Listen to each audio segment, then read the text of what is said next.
Hur går egentligen uppkörningen till och hur bedöms den för godkänt? Följ med på en uppkörning tillsammans med en elev och kontrollanten Rune. Jag har tidigare arbetat som trafikinspektör. Jag har alltså suttit med på 5 500 till 6 000 körprov. För att du ska förstå vad kontrollanten kollar efter så kommer du få höra hur Rune bedömer olika situationer. Så hon tar tillfället i akt och kör om den här timmerbilen.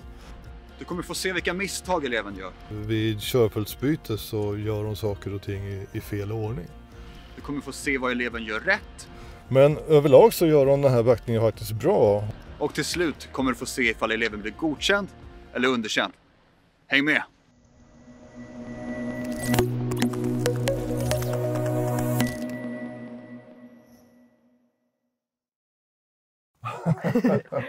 Okej, hej Ellen. Hej. Hejsan. Rune heter jag. Ja. Och jag ska vara den som sitter med dig idag på ditt körprov. Yes. Så jag tänkte jag skulle börja med att få låna din legitimation. Yes. Ska jag titta på den? Mm. Det är viktigt att du har legitimation med dig, för annars så kan det vara så att du inte får köra. Det kan bli ett hinder för körprov. Okej. Och då ska vi se om det är giltigt också. Och hyfsat välliknande. Ja, allt är okej där.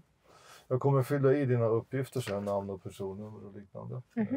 Du får tillbaka den. Tack så mycket. Det kommer jag göra efter körprovet sen. Okej. Jag tänkte att vi ska börja med, innan du får ställa in din körställning och sådana här saker då, så tänkte jag att du skulle börja med en säkerhetskontroll. Okej. Och vi ska göra en säkerhetskontroll utvändigt ur bilen. Så att när vi kommer ut ur bilen här så vill jag att du då kontrollerar så att hjul och däck är okej på bilen. Okej.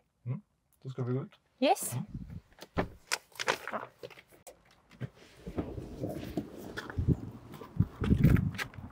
Kan komma över på den här sidan då. Ja. Så. Och sagt, då tar du och kontrollerar så att hjul och däck är okej. Jag tycker det här däcket ser bra ut. Bra mönster.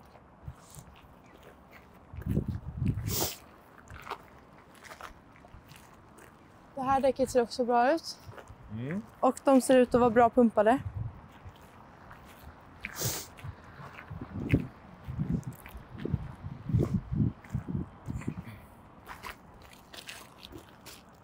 Samma här. Ja, Ella och jag gick ut ur bilen och Ella gjorde en säkerhetskontroll på hjul och däck. Som inspektör här så försöker man ju få en uppfattning om vad Ella faktiskt gör när hon går runt och tittar på hjul och däck. Och i det här fallet så behöver jag inte fråga och jag behöver inte tänka så mycket, för hon berättar för mig. Hon säger själv att hon tittar på däckmönster, hon tittar på lufttryck, hon kommenterar att allting ser helt och rent ut. Jag ställer en fråga till henne i slutet. Om hon tycker att det här känns tryggt och ut och åka med de här däcken, och det gör hon. Skulle det vara så att de bara stod och tittade på däcken och inte sa någonting, då kan det vara så att jag som inspektör ställer en liten sådär kontrollfråga. Ungefär vad är det du tittar på, kan du berätta lite närmare och sådär. Men det krävs inte någon så här, alltså någon detaljdeklarering av vad hjul och däck består av och sådana här saker. Det gör det inte, utan det handlar om att man ska visa att man har en grundkunskap om säkerheten i kombination med den här säkerhetskontrollen.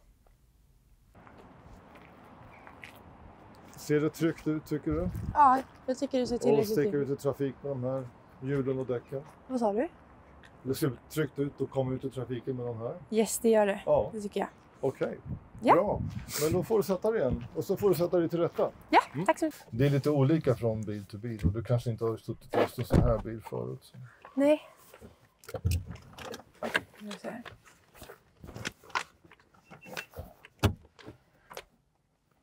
Så.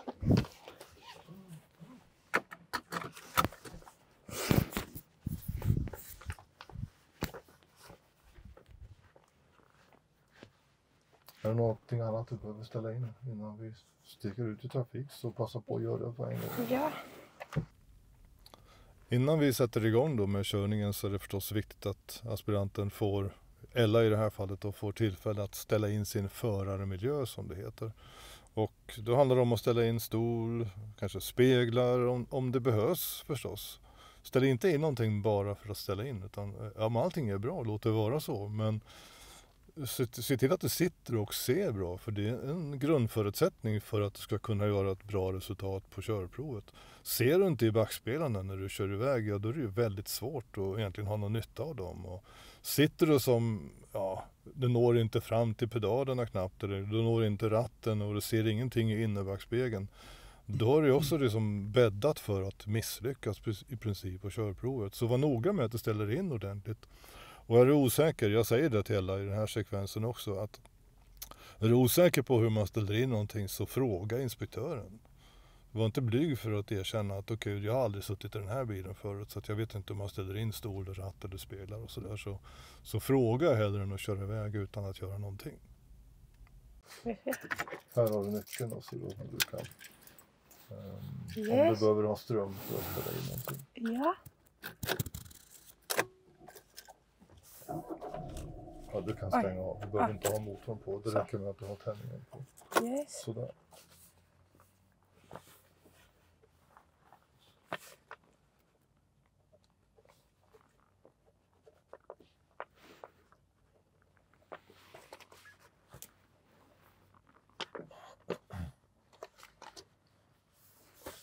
Så.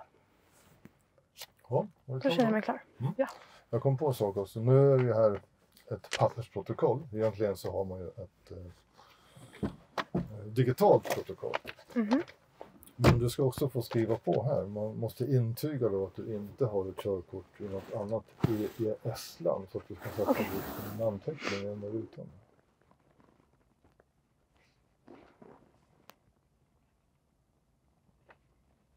Så. Tack. Så. Innan vi sticker ut i trafiken då, så tänkte jag berätta lite om körningen. Hur jag kommer att dirigera dig. Ja. Och vad jag tittar efter i din körning. Nu vet inte jag om du hittar eller inte i Uppsala här, men oavsett om du hittar så spelar det ingen roll, för jag kommer tala om vart du ska köra. Okay. Jag kommer ge dig instruktioner om att följa skyltar, exempelvis kanske mot E4 eller centrum eller någon annan plats. Och om jag ber dig köra mot någon sån här plats, då följer du skyltarna till dess att jag säger någonting annat. Okay. Ska du svänga någonstans i en korsning eller liknande, då talar jag om att svänger du vänster, svänger du höger. Och säger jag inget särskilt om vart du ska köra, då fortsätter det bara att planera för färd framåt. Okay. Helt enkelt. Glömmer du bort vart vi ska, eller hör du inte vad jag säger, fråga. Okay. Så kan jag påminna dig. Det är helt okej. Innan jag sticker ut i trafik med en aspirant, så är det förstås viktigt att de har förstått lite grann hur jag kommer att dirigera dem i trafiken. Och jag berättar ju det mesta här i filmen för Ella, hur jag kommer göra med följa skyltar, svänga vänster, höger och så vidare. Men det jag tänkte jag skulle bara påpeka ytterligare och trycka lite på, det är att om du finner den här instruktionen otydlig på något sätt när du sitter där på körprovet, så fråga inspektören. Och jag kanske tjatar då och då om att du ska fråga inspektören, men många vågar kanske inte göra det, så ta bladet från munnen som det heter och ställ frågan. När du kör så kommer jag förstås titta på hur du beter dig i trafiken. Hur du funkar ihop med andra trafikanter. Så kallat samspel. Jag kommer titta på att du kan trafikreglerna i praktiken. Du har gjort ett teoriprov och det gick ju bra.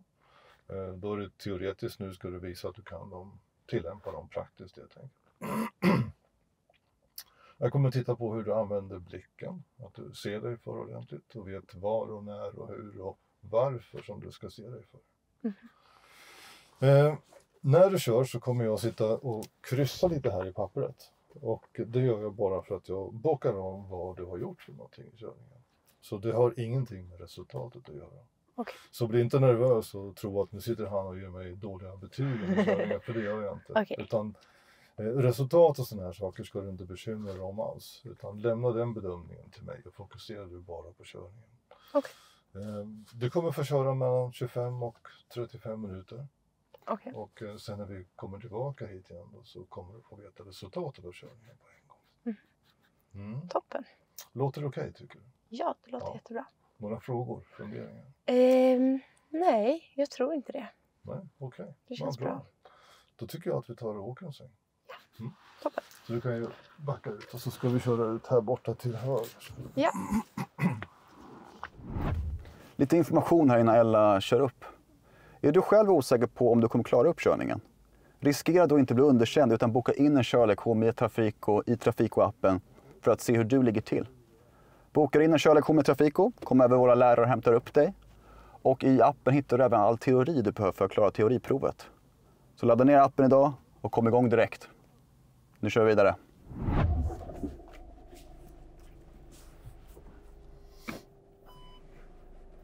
Och som sagt vi ska köra ut där borta till höger. Okej, toppen.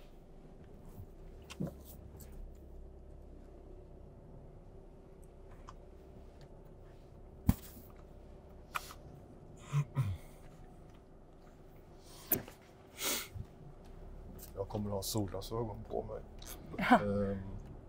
Om du har solglasögon så går det jättebra att ha dem på dig under körningen. Okej, Ja. tyvärr har jag inte det. Nej.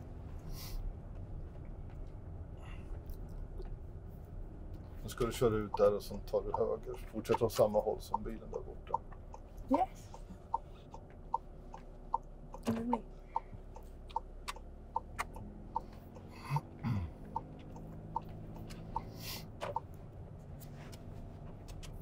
Sen kör du första höger här i cirkulationen. Okej, toppen.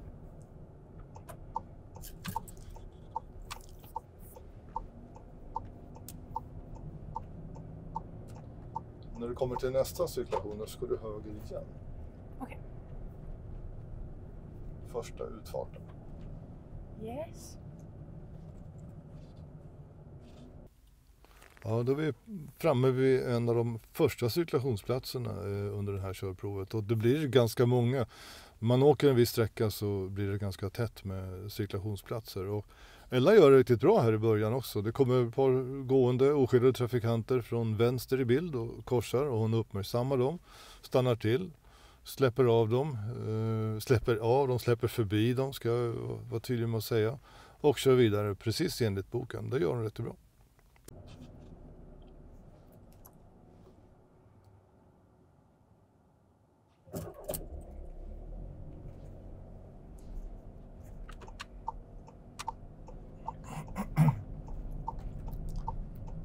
Och så blir det höger igen. Och så ser jag att det står E4 där och väg 282. Ser du det? Yes. Du ska köra nu mot väg 282. Okej. Ja.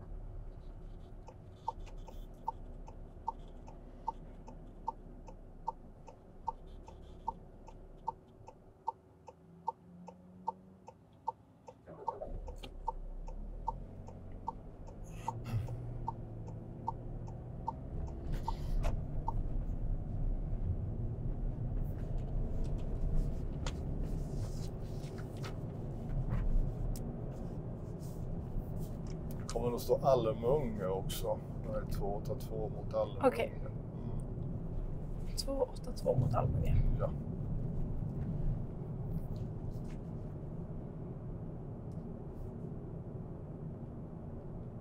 Nej, det gör inte det förresten. Det står Edsbro. Jag ber om ursäkt. Men det är samma vägnummer i alla fall. Ja, även en inspektör kan ju säga fel ibland. Och det gjorde jag ju här. Jag bad ju Ella köra mot Almunge. Men det är helt fel förstås. Ja, det är ju mot Almunge, men på vägvisaren, skylten står i Edsbro. Vägen vi kör in på heter Almungevägen, så att det slant jag lite grann med tungan. Men det gick ju bra i alla fall och Ella kom ju rätt och placerade sig rätt.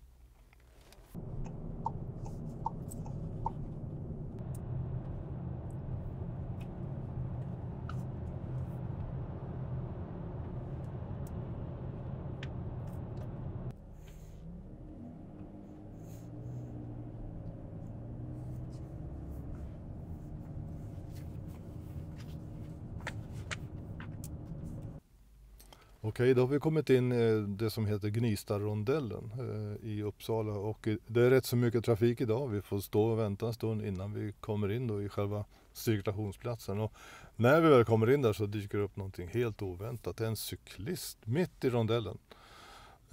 Och det blir konstigt. Jag tror att Ella blir också lite tagen på sängen, lite överraskad över den här situationen. Men hon hanterar cyklisten bra.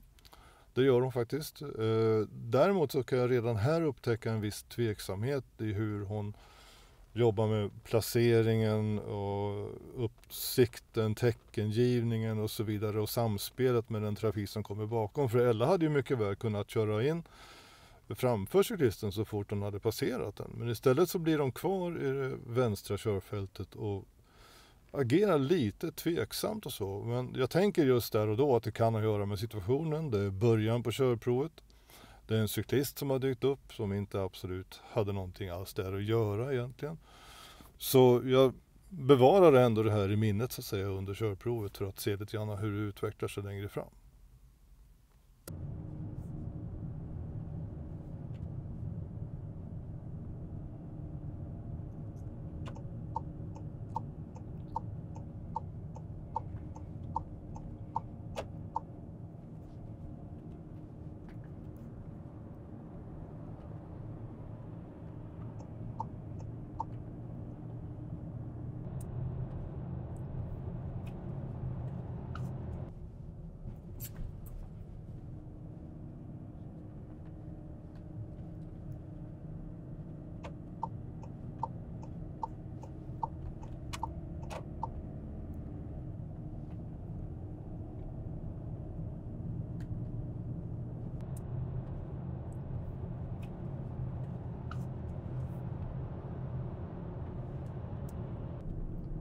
Kommer dyka upp skyltning mot E4 strax. Okej. Och då ska du välja E4 mot Sundsvall. Okej.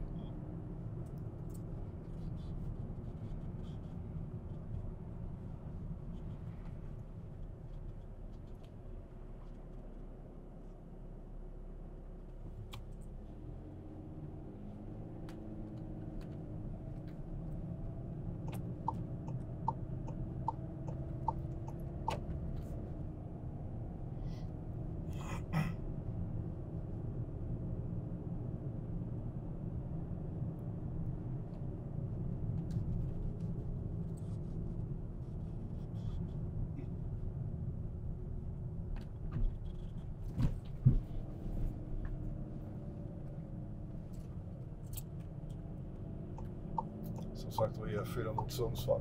Yes.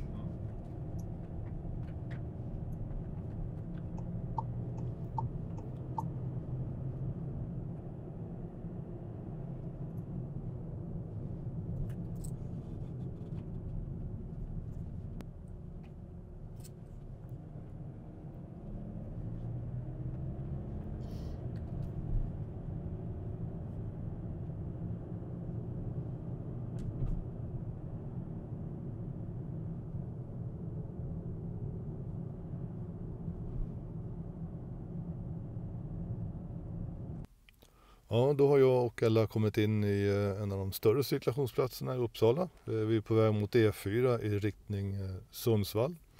Och här tittar jag förstås på hur Ella placerar sig och samspelar med andra trafikanter. Jag tittar på och noterar att hon vid körfältsbyte så gör hon saker och ting i fel ordning. Hon ger tecken först och tittar sen och byter körfält relativt sent också i relation till var utfarten kommer. Så det tar jag med mig i bakhuvudet under resten av körprovet.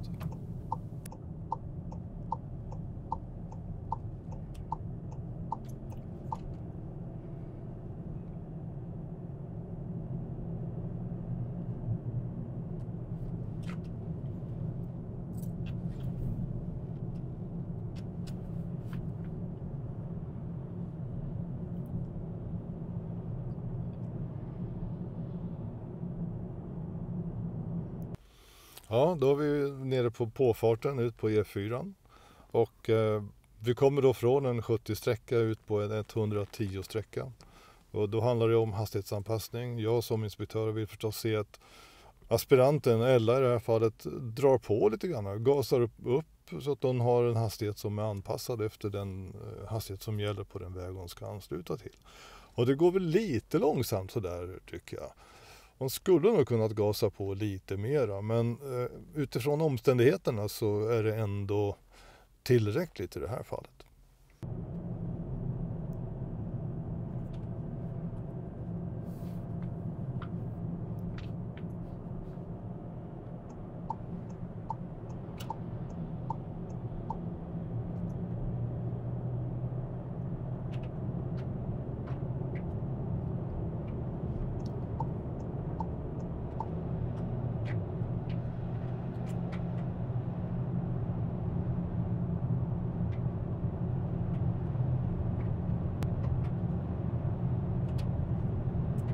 Strax efter vi har lämnat påfarten och kommit ut i körbanan på motorvägen så kommer vi direkt i princip ifatt en timmerlastbil.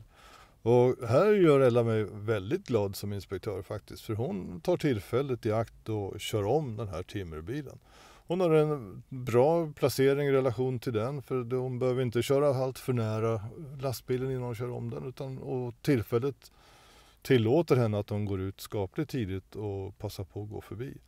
Och sen när hon då, innan hon gör körfältsbytet tillbaka igen, så tar hon en titt och kollar i döda vinkeln och byter körfält. Så det gör hon bra.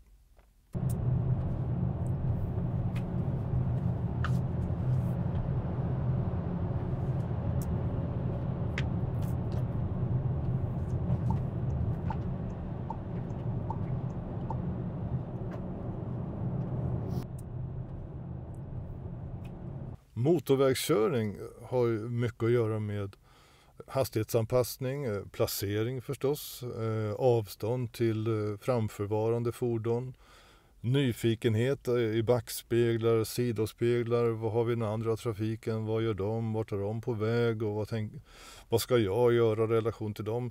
Just i det här fallet så har jag inte så mycket att kommentera kring Ellas beteende, för hon sköter det snyggt. Men generellt sett så vill jag som inspektör se att du som aspirant inte sover dig igenom en motorvägssträcka. För det krävs ju ändå att, även om nu det handlar om att köra bara inom situationstecken rakt fram, så vill man se att du är på alerten och att du faktiskt intresserar dig vad som händer omkring dig på vägen.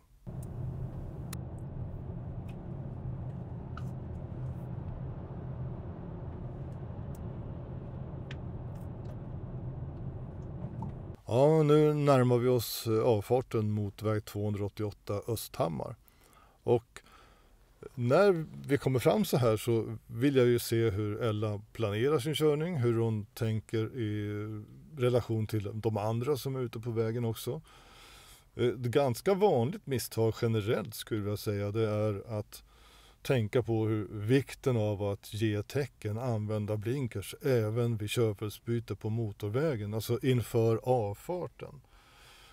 I Ellas fall här så är hon väldigt sen. Alltså hon ger egentligen inte tecken förrän i samma stund som hon svänger av in på avfarten. Och då har man egentligen gett tecken helt i onödan, för att tecknet ger du för att de andra trafikanterna som är bakom dig i god tid ska kunna planera för vad du tänker göra. Så var noga med på körprovet att ge tecken i rätt tid. Den här saken lägger jag också lite grann på minnet under resten av körprovet.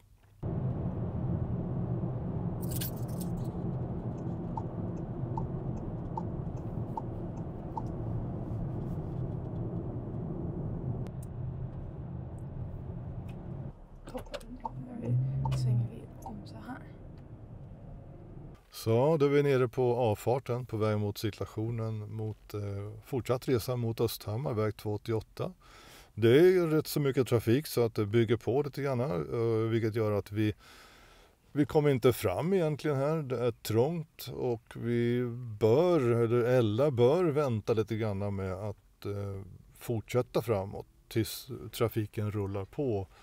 Istället så tar Ella en liten, ska man kalla för en genväg, och går ut över den här heldragna linjen för att passera fordonet bakom. Och även om den här linjen nu är lite skrafferad eller vad man ska kalla det för, så är det ändå en heldragen linje, och det är ju faktiskt förbjudet att korsa en heldragen linje med något hjul på fordonet. Men jag är inte redo att fatta beslut än riktigt hur Ellas körning kommer att bli. Det här läggs till så att säga i minnesbalken tillsammans med det positiva som hon har gjort, och vi fortsätter vår resa i riktning mot Östhammar. Det är ju trots allt tvåfilig.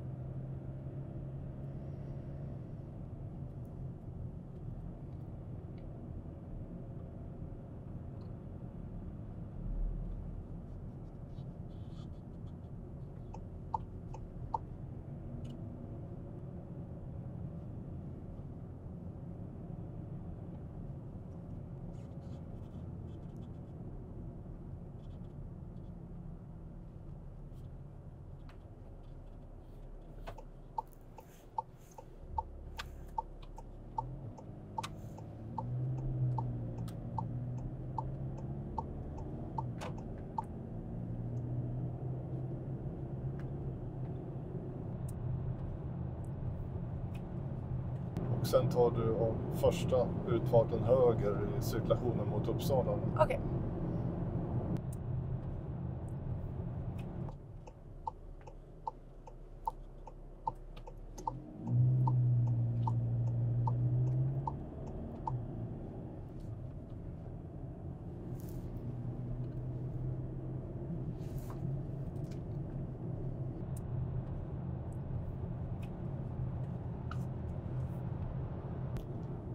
Kommer till en korsning strax.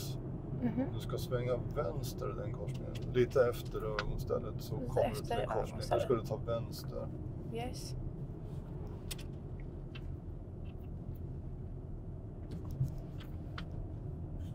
Där framme, du ser en bil som kommer ut där.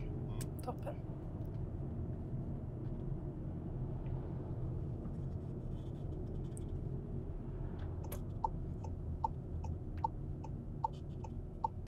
Ella har fått en uppgift av mig att svänga vänster in här på en liten mindre väg. Och på väg fram mot den här svängen så tittar jag på att Ella placerar sig korrekt, att hon ger tecken, hur hon förhåller sig till trafik som kommer emot den i motsatt körbana. Bedömer hon att hon kan köra här och då bedömer hon att hon måste stanna och så vidare.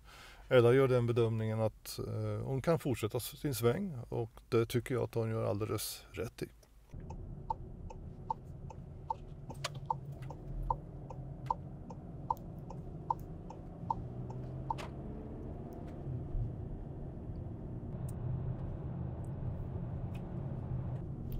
Så svänger du höger. Höger. Yes.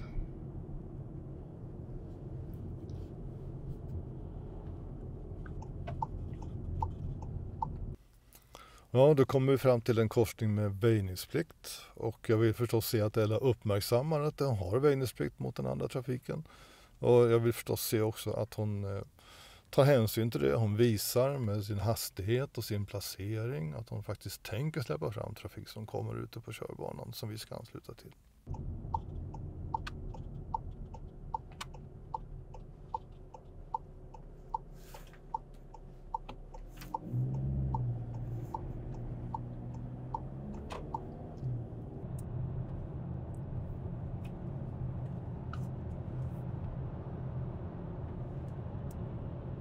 Vänster. Ja.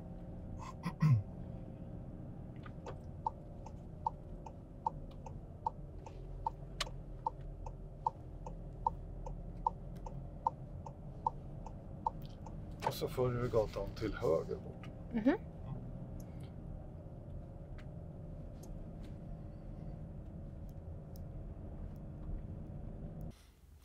Nu svänger vi höger in på mot Salabacksgatan i Salabacke i Uppsala och där vi svänger så står solen väldigt lågt helt plötsligt och rakt in i ansiktet på Ella och på mig.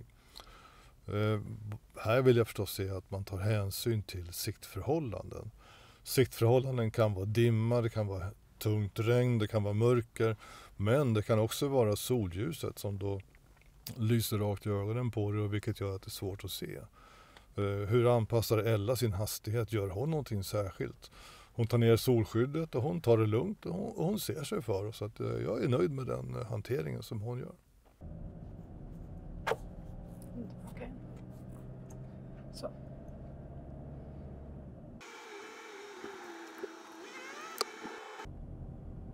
Var det lite i skolan eller vad sa du för någonting? Ja. Du kanske inte sa det, frågan. Jag går i sista året på gymnasiet.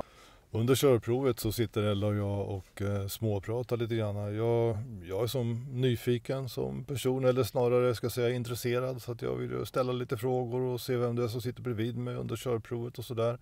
Jag tycker själv att det är trevligt och många som kommer och kör upp tycker också att det är trevligt och lite avslappnande och småprata lite med inspektören. Men det är viktigt förstås att veta det att du som aspirant är den som avgör om ni ska sitta och prata eller inte och hur mycket ni ska prata. För inspektören ska inte babbla på hela tiden och dessutom så ska man inte prata i fel situationer. Det är någonting som jag som inspektör tänker på och har tänkt på, att småprat lämpar sig i vissa situationer, men i andra lägen då ska man vara tyst och ge aspiranten tid att fokusera på sin körning istället.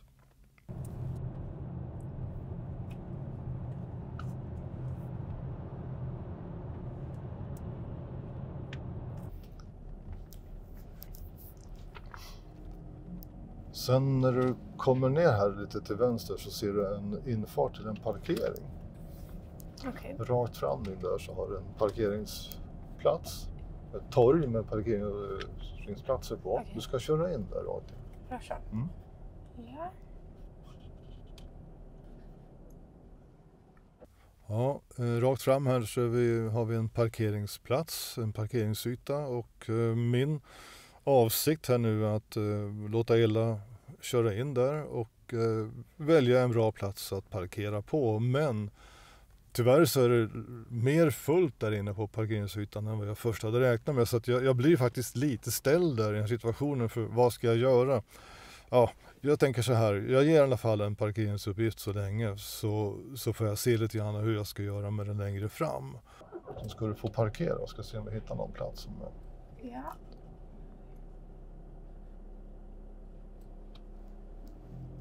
Jag tror att du kan göra som så att du svänger in till vänster där. Till vänster. Då ska vi se hur det ser ut.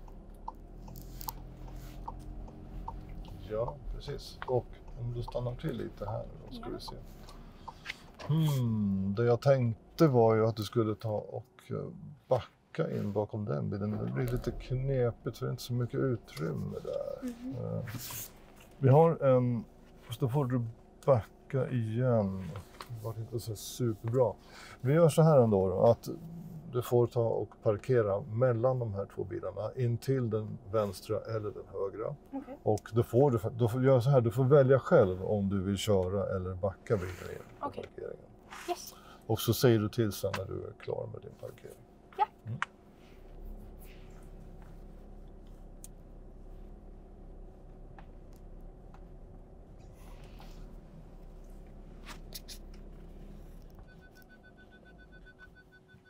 Grundläggande så sköter Ella det helt okej. Om man ska vara lite petig då så kommer de väl lite långt till höger. Det finns inga linjer på den här p-ytan men det finns stenar som är lagda istället för linjer. Och tittar man på hur de står i relation till den linje som är så att säga till höger om oss så står de nästan på den. Och det är väl inte helt 100 egentligen men utifrån situationen så här så kan jag ändå vara ganska nöjd. Så. Skulle jag vilja titta. Och på andra sidan där ser jag inte så bra. Om du vill öppna den. Ja, jag öppnar lite får vi se. Ja. Vid en parkering så här så kan det vara svårt att se lite grann hur man står i relation till linjer eller markeringar som man ska hålla sig innanför när man parkerar. Eller tittar på sin sida, han öppnar dörren och tittar och sen så ber hon mig om hjälp här då att öppna dörren och så lutar hon sig lite grann så nära hon kan eller vågar så att säga i den här situationen och försöker se hur hon står. Att jag öppnar dörren det gör ju för att hon ska kunna se. Jag vet inte alls exakt hur mycket hon ser. Men i grund och botten i alla fall så är det aspirantens ansvar att uppfatta och ta ställning till hur man står med parkeringen och se till när man är nöjd. Jag skulle säga att jag känner mig nöjd. Du känner dig nöjd med den? Ja. Bra, tack så mycket. Då får du ta och köra vidare. Och då ska vi köra ut och samma ställe som du körde in. Yes.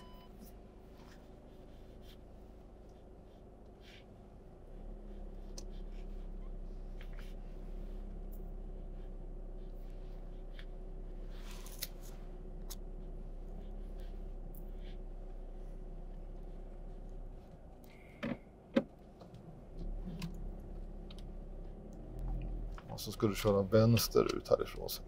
Ja.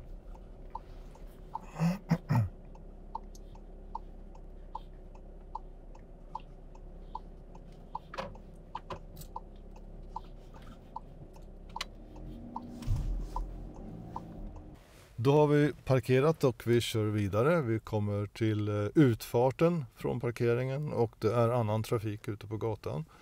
Det är då utfartsregeln som gäller här, vilket betyder att Ella har vinningsplikt mot den trafik som färdas på vägen eller gatan i det här fallet som man ska ansluta till. Det är en bil som ska in på parkeringen som står och skymmer lite grann, men bakom den så kommer en bil till. Och här skulle jag vilja se att Ella var lite mer försiktig och lite mer uppmärksam på den här bilen som är bakom. För det är svårt att riktigt få en uppfattning om var de tänker ta vägen. Tänker de köra förbi den här bilen som ska in på parkeringen eller väntar de bakom och släpper fram oss? Det är Ella som har väjningsplikten. Så den här funderar jag på under resten av körningen. Tar du vänster igen?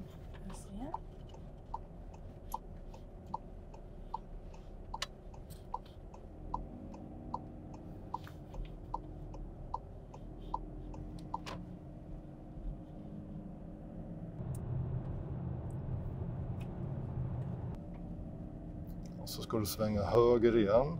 Och sen är det första till vänster direkt. Höger och sen första direkt till vänster. Höger, första direkt till vänster. Okej. Ella har fått instruktioner av mig att köra höger i den korsningen som ligger framför och sen direkt till vänster. Jag är noga med att poängtera att de ska ta direkt till vänster, men som aspirant så kan det vara svårt att veta vad menar inspektören med direkt då, och Ella misstolkade lite grann mina instruktioner och råkade han upptäcka för sent att vänster var faktiskt bokstavligt talat direkt efter höger. Men i sån här situation så är det ingen katastrof att köra fel, att hamna fel i det här läget.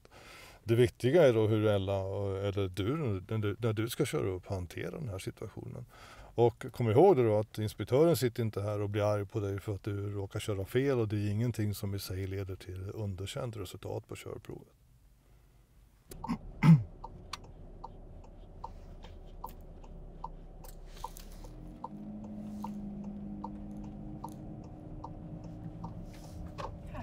Ja, precis ja. Oj, ja. nu missade jag den. Ja, men då fortsätter vi rakt fram istället. Okej. Ja. Som det kan gå. Så kan det gå. Ja.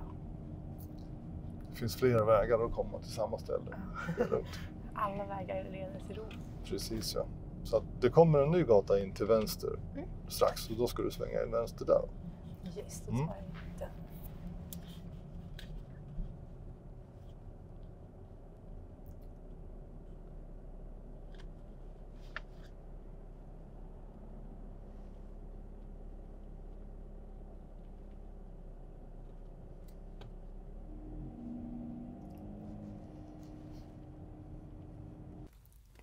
Ja, efter att Ella körde fel där borta, där hon skulle ha svängt vänster, så får jag försöka tänka om lite grann och hitta en annan rutt. Jag hade tänkt åka en annan väg egentligen, men i och med att vi då behöver ta en liten omväg så försvinner lite av tiden för körprovet. Så den egentliga plan jag hade får jag lägga åt sidan, och så får jag komma på en ny resa. In här till vänster. Ja, precis, vänster. Ja.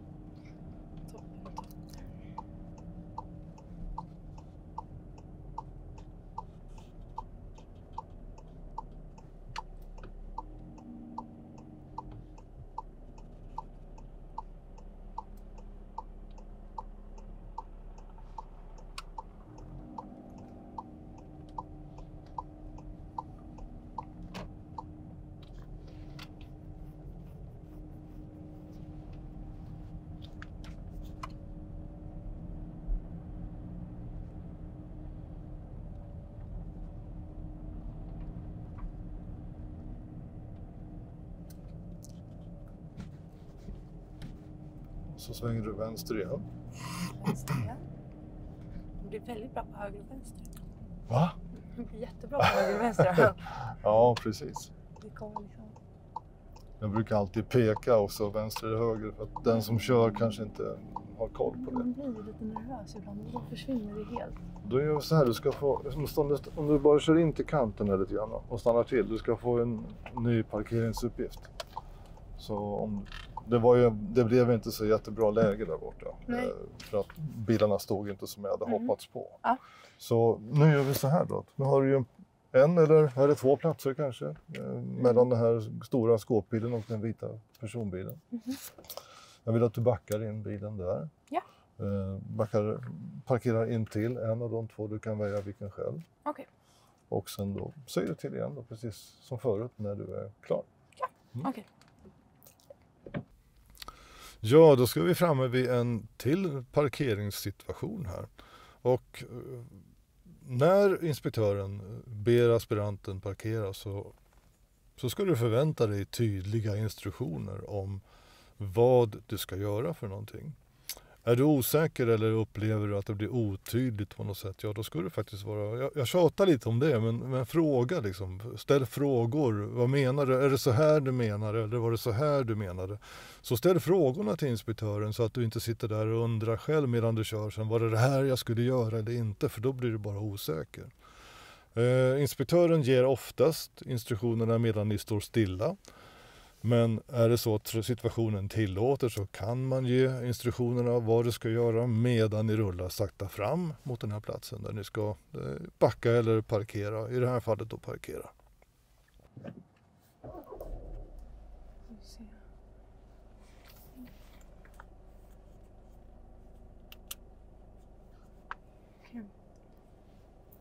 Jag kör förbi först. Okej, jag lägger ner. Park istället för reverse. Så svårt nu.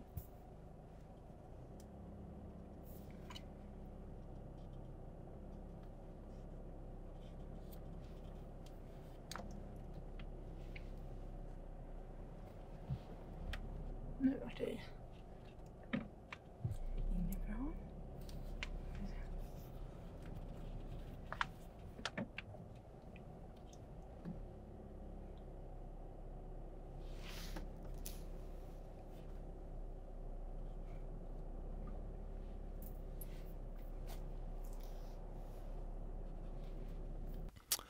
Jag tittar på Ella här, hur hon manövrerar, hur hon ser sig för, hur hon relaterar till andra fordon. En sak som jag tänker lite på i den här situationen, det är att det kommer ett fordon bakom oss och kör förbi oss. Men Ella fortsätter ändå så att säga, att backa emot det här. Och det kanske hon skulle kunnat vänta en stund så att den här bilen hade fått passera först innan hon påbörjade sin backning. Men överlag så gör hon den här backningen faktiskt bra. Hon tar oss in med god marginal på den här parkeringsrutan och märker sen att hon står kanske lite för långt ifrån de parkerade fordonen, så hon kör fram lite grann, rättar till, justerar det och sen står hon bra faktiskt. Så att själva manövreringsmomentet i det här så har jag faktiskt ingenting att anmärka på. Det gör hon bra.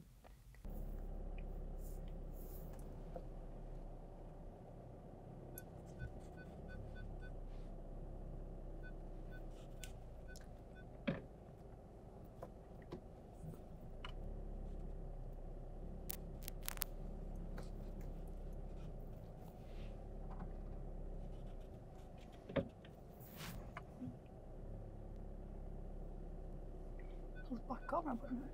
Vad sa du? Det fanns backkamera på den här. Ja. Det har jag inte själv. Nej, okej. Jag kan inte använda det. Ja, jag skulle ju säga att närmare än så vill jag inte. Så, ja men här står vi bra. Ja. Okej, så där. Jag kan sitta mellan Då den där. fortsätter vi att köra. Ja. Men då vill jag att du tar vänster ut här istället. Vänster ut. Vänster från parkeringen. Ja.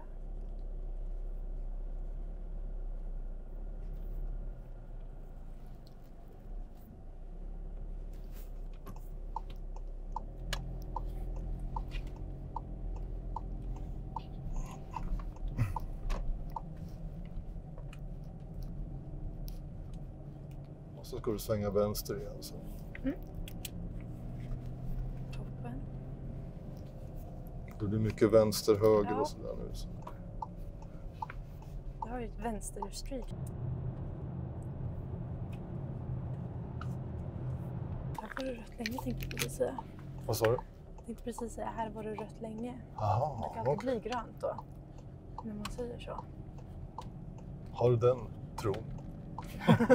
Är det så? Än så länge har jag den Ja, tron. jag ska testa den en gång. Ja.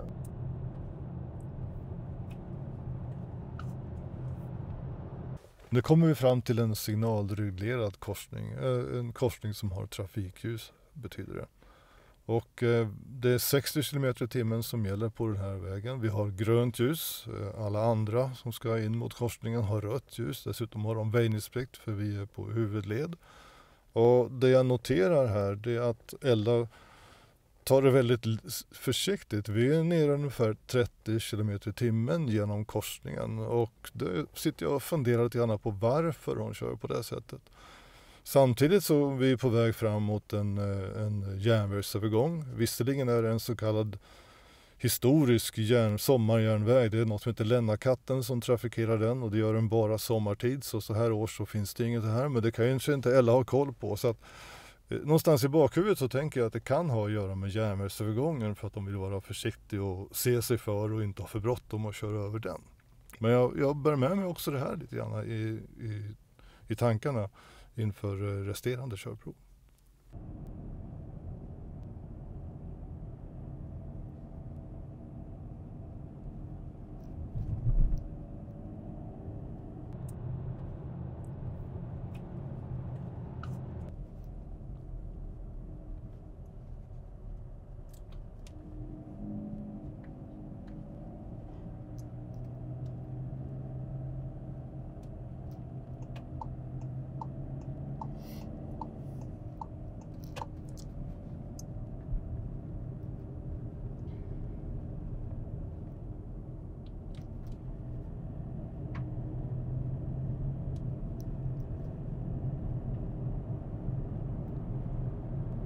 Sen när du kommer till cirkulationen ska du ta höger, första utfarten höger. Okej.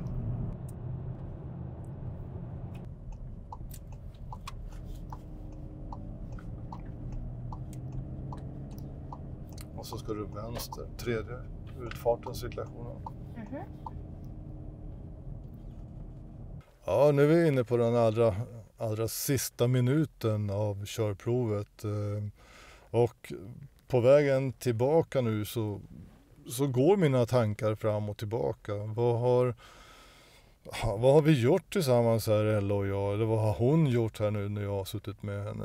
Hur har hon kört? Hur har hon betett sig? Hur har hon följt regler? Hur har hon placerat sig? Hur har hon använt blicken, teckengivning och allt det här? Så att i mitt huvud nu så bollas de här funderingarna fram och tillbaka. Hur var det nu då, liksom så här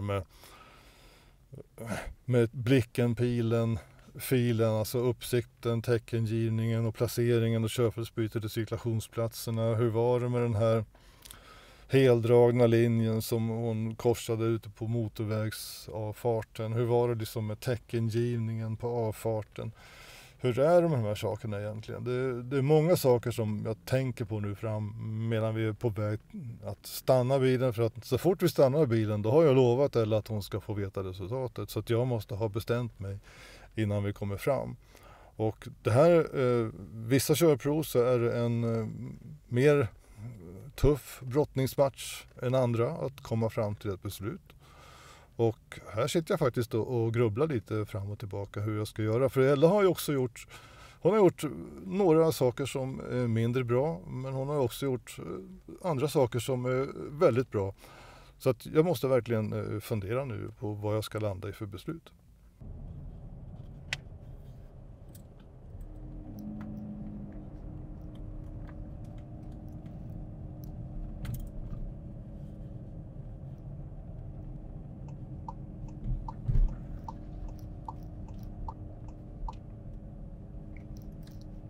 Så vi är precis tillbaka sen där vi började. Så att det ska du ta tredje igen då. Fast till vänster här i cirkulationen. Toppen. Så ska vi åka och parkera. Ja.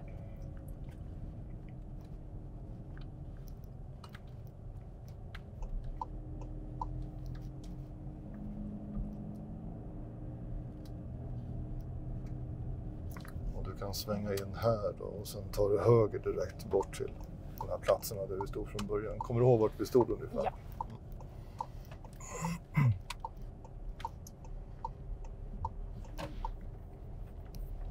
Det behöver inte vara exakt samma plats utan någonstans där borta bara.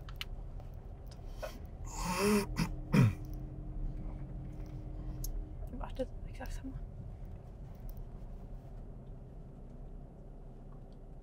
Sådär, ja, tack så mycket. Då kan du stänga av motorn och så kan jag ta nyckeln också där. Så. Varsågod. Oj, tack så mycket Ellen, tack. Så. Ja, okej Ellen. Tyvärr så kommer jag inte att kunna godkänna din körning idag. Okej. Det finns några saker som tillsammans bygger ihop till ett underkänt. Okej. Och jag ska ta vad det handlar om. Det finns ju olika bedömningskriterier som handlar om regler och trafiksäkerhetsbeteende. Mhm. Och regler, en av de sakerna, det är heldragen linje exempelvis. Ja. Även om man nu åker på en avfart och du har sån här lite skrafferad linje, den är nästan som mönstrad, så är det ändå en heldragen linje. Och man får ju så att säga inte medvetet passera eller korsa en heldragen linje med något ljud egentligen. Så den saken måste du tänka på. Ja. Teckengivning, det här är inget som i sig skulle leda till underkänt, men det är värt att tänka på. För att om man har en vågskål här och så lägger man i lite saker som är bra saker och mindre saker och så blir det någon typ av bedömning. När du kör på motorvägen och så kommer du fram till avfarten. Vi ska köra mot Östhammar väg 288. Ja.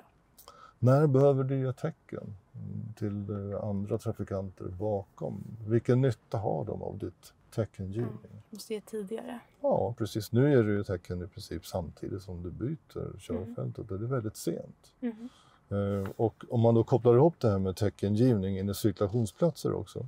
Så du vet, känner du igen här ramsan som du kanske har lärt dig? Blicken, pilen, filen. Känner du igen den ramsan? Det är en sån här övningskörningsramsa för att man ska lära sig vilken ordning man gör saker och ting. Så att när ger man tecken? Jo, först efter man har tittat.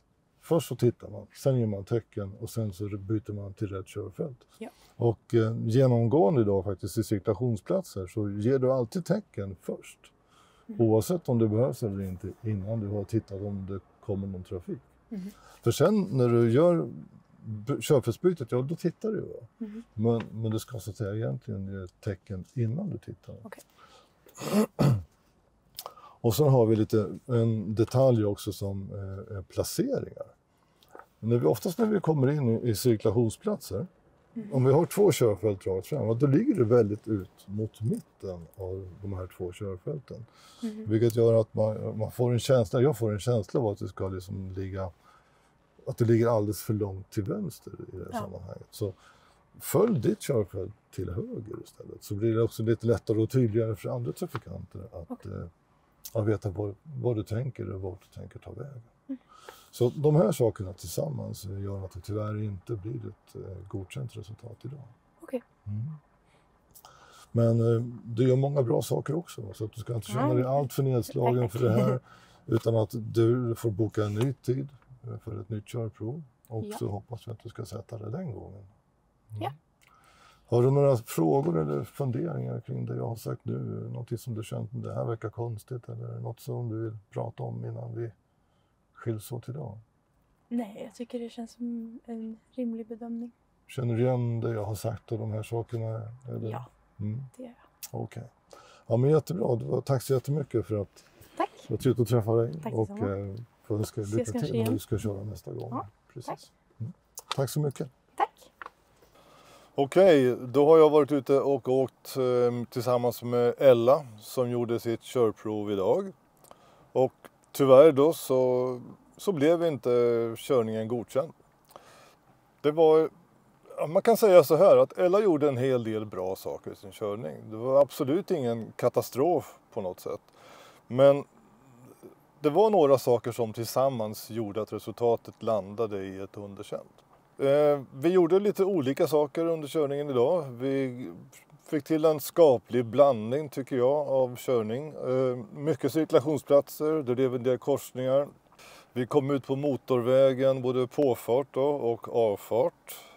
Det blev parkering och det som gjorde då att Ella inte klarade sig idag, det hade med placering att göra. Det hade med uppsikt och teckengivning. Ja, regler också förstås. För hon körde faktiskt över en heldragen linje och ganska rejält och dessutom.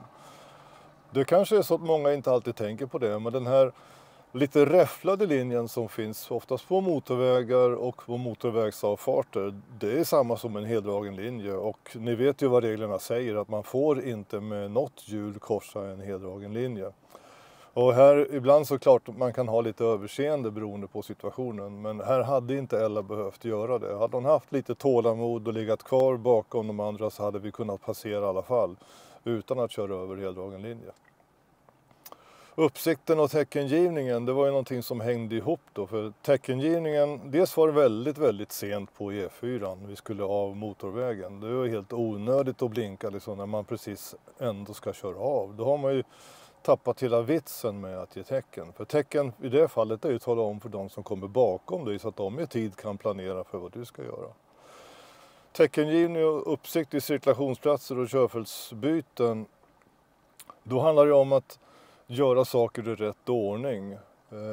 Ni som har lärt er ramsan, blicken, pilen, filen, vet exakt vad jag menar. Och för er som det är ett nytt begrepp så handlar det om att blicken ska komma först. Alltså du ska titta först, sen ska du ge tecken och när det passar sig sen då så ska du byta körfält.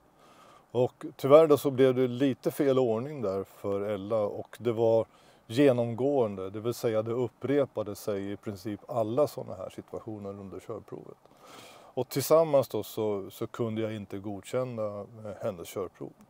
Så Ella får komma tillbaka, göra ett nytt försök och visa att det här var engångsföreteelse eller slarv. Eller tänka att hon lärde sig någonting, fick någonting att tänka på till nästa gång då, sen när hon ska ut och köra i fortsättningen. När hon har fått sitt körkort helt enkelt. För även om körprovet då handlar om att klara en uppkörning så är det ju så att det är lite mer än så egentligen. För det här körkortet då, det beteendet som du visar upp på körprovet, det är någonting som du ska ha med dig och bygga vidare på förstås under resten av ditt liv som bilförare. Ja, så vill du se fortsättningen på flera körprov så är det bara att du kikar in här. Så kommer vi att ha nya aspiranter på gång längre fram.